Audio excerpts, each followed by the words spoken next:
सभी को नमस्कार। आज हम पढ़ेंगे संस्मरण मेरे संग की औरतें का दूसरा भाग। पहले भाग में लेखिका ने हमें अपनी नानी और माँ से मिलवाया था और इस वाले भाग में वे अपनी परदादी और अपनी दादी से परिचय प्राप्त करवाएंगी। आगे चलते हैं और एक दृष्टि पिछली कुछ बातों पर डाल लेते हैं। हमने अब तक देखा कि लेखिका के नाना विलायत से बैरिस्ट्री पास करके आए थे और साहिबी जीवन शैली को अपना चुके थे, लेकिन उनके विपरीत उनकी नानी पारंपरिक, अनपढ़ और स्वतंत्र विचारों वाली महिला थी। उन्हीं से विरासत में मिला माँ को ईमानदार और देशभक्त होने का गुण। इसके साथ ही माँ नाजुक थी, बीमार थी, लेकिन विचारों से एक बहुत सशक्त महिला थी। अब हम आगे चलते हैं और कुछ ऐसी बातों पर विचार करते हैं जो हमने पिछले भाग में देखी थी। दादी अपनी बहू के बारे में कुछ ऐसी बातें कहा करती थी कि हमारी बहू तो ऐसी है, धोई पोंछी और छीके पर टांग दी। हम हाथी पे हल ना जुतवाया करते, हम पे बैल हैं। क्या ये बातें वे अपनी बहू के लिए ताने या उल्हाने के रूप में कहती थी या किसी नाराजगी के रूप में? नहीं, नाराजगी और ताना उल्हाना कोई नहीं था। वास्तव में वे अपनी बहू की सुरक्षा करना चाहती थी, उनसे प्रेम किया करती थी। स्नेह से भरी हुई महिला थी। घर की मुख्य महिला होने के कारण उन्होंने अपने घर में एक ऐसा वातावरण बनाया था जहाँ किसी पर कोई भी निर्णय थोपा नहीं जाता था, कोई दबाव नहीं डाला जाता था। लड़कियों को पूरा प्यार दिया जाता था, कोई भेदभाव नहीं होता था। घर के सारे काम सभी लोगों की राय मशवरे से चला करते थे और सभी लोगों के निजत्व की सुरक्षा की जाती थी। इन सब बातों को ध्यान में रखते हुए हम दादी के व्यक्तित्व की कुछ बातें ऐसे मान सकते हैं कि वे एक ममतामयी सास थी। वे सभी लोगों के निजत्व की सुरक्षा के लिए हमेशा प्रयत्नशील रहती थी। लड़कियों के प्रति कोई भेदभाव नहीं था। मृदुला गर्ग जी स्वयं इस बात को स्वीकार करती हैं कि हम सभी बहनों की परवरिश बहुत ही ममता भरे वातावरण में की गई थी। इसके अलावा उनकी दादी सबकी सलाह से घर को चलाने वाली महिला थी।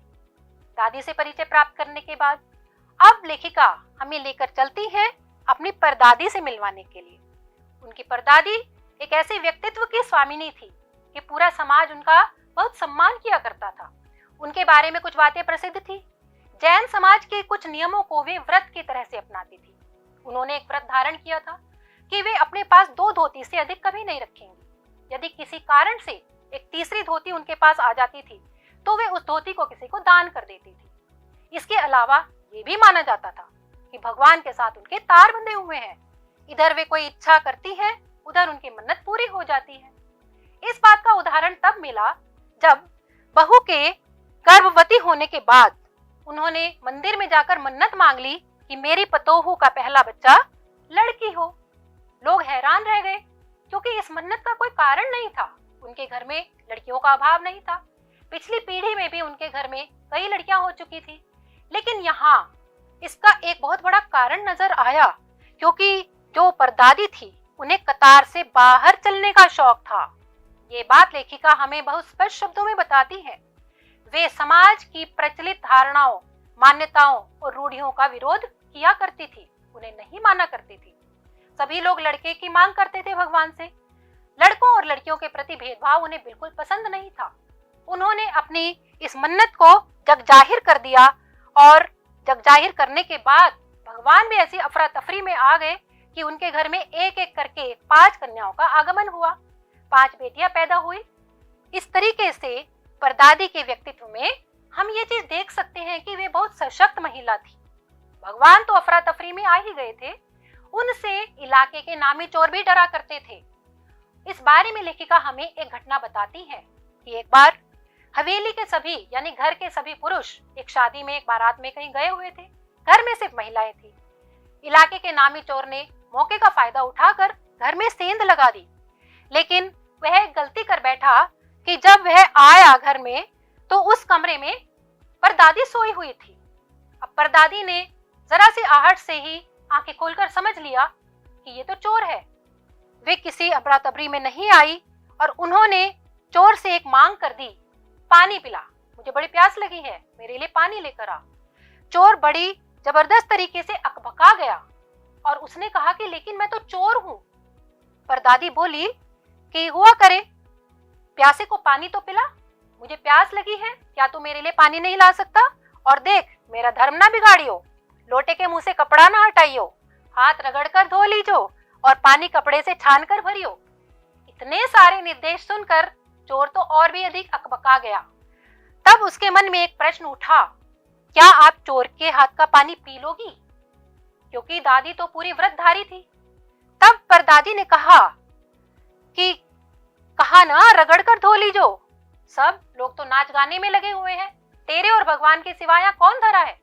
अब ये बात सुनकर चोर और भी अधिक घबराहट में आ गया कि अरे परदादी के पास तो भगवान भी बैठा हुआ है।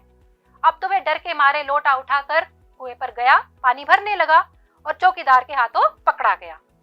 लेकिन जब वह पानी लेकर परदादी के पास आया तो परदादी ने लोटे से पानी पीकर आधा पानी उसको पिला दिया और कहा कि एक लोटे से पानी पीकर हम माँ बेटे हो गए। अब बेटा, चाहे तू चोरी कर चाहे खेती।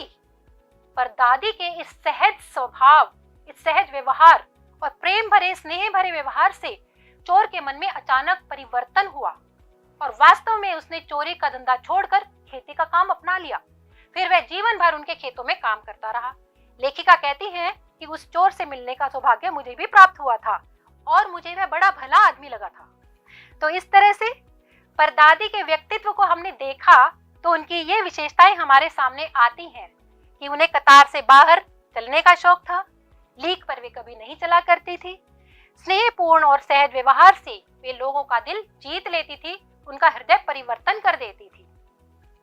उसूलों पर चलने वाली, सिद्धांतों पर चलने वाली महिला थी, व्रतधारी महिला थी, लड़कियों के प्रति कोई भेदभाव नहीं किया करती थी, लड़कियों को परिवार में पूरा प्रेम मिला था।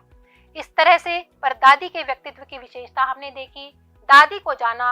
और अब आपके लिए एक अभ्यास कार्य, आप दादी और परदादी की किन बातों को कहेंगे कि उन्हें कतार से बाहर चलने का शौक था?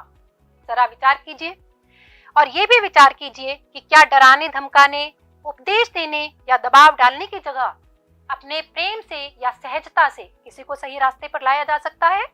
उदाहरण स्वरूप आप परदादी के बारे में बता सकते हैं। इस वीडियो पर अंत तक बने रहने के लिए आप सबका धन्यवाद। नमस्कार।